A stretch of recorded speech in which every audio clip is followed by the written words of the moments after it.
I did not, when I woke up today, think that Josh Allen's draft status would be in jeopardy because of some tweets that involved the N-word from years ago and would cause me to learn Rick Ross lyrics and talk about Phil Dunphy from Modern Family. It's kind of crazy. I don't mean to make light of it at all, but it's the last thing I expected. What is Josh Allen's draft status as we are talking right here a few hours before the Browns go on the clock? I think, Rich, his status is it's sort of unknown. We don't really know yet how it's going to be affected. And I don't know if you're going to see a slide. I don't know if you're going to see the fact that his apologies have sort of calmed things. I think his apologies are very sincere, and I know from talking to teams they feel it's very sincere. But there's an unknown component to this, and you know this being around NFL teams, being around NFL locker rooms. Look, the locker room is like a society. It's a small country. It's like a small nation. And everyone has different opinions, and I've got a lot of different opinions about how people think he'll be received. Some people will be fine with him. Some people won't care. Some people will not really be happy with him.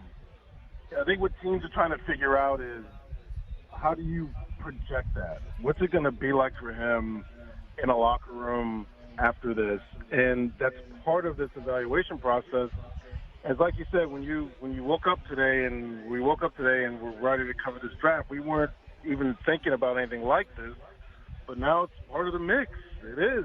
And I'll just say this real quick.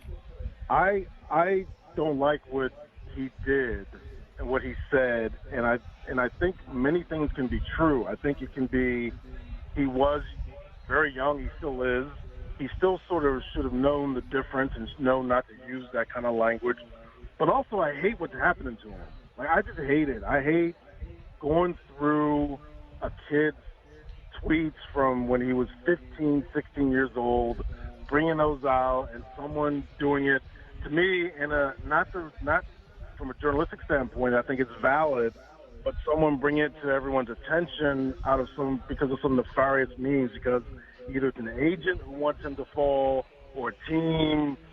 All those things to me are true and make this story really both sad, fascinating, and interesting. Yeah, I know. Mike Freeman of Bleacher Report here. I agree with you. And, you know, one thing I like the least in our business would be to, you know, try and figure out somebody's source, right? But Right. It is readily there. And I talked to David Shaw last segment, and he said it's very easy to go through somebody's social media history, and he would be surprised if teams didn't already know this information, that this was breaking news to anybody who has been evaluating Josh Allen and thinks about handing their franchise off to them. I think that's true. I think teams probably knew this. They know a lot of stuff. As you know how this process works, they dig up pretty much everything about a prospect's life. So there's probably some truth to that. The difference is, of course, as you know, that it wasn't publicly known to a lot of people. And the fact that it dropped on the day of the draft essentially says that this is either a team or an agent making sure everyone knows about it to affect his draft status. And that part I despise. I hate that. Not that I think journalistically in talking about it, I think is okay. I think the way it was done is kind of shady and disgusting and disgraceful. But yeah, teams probably knew about it, but now comes the factor of the general public, everyone that follows the draft and follows football knows about it. My guess is I think his apology, which sounds very sincere, will be okay and will get him through this. That's my guess.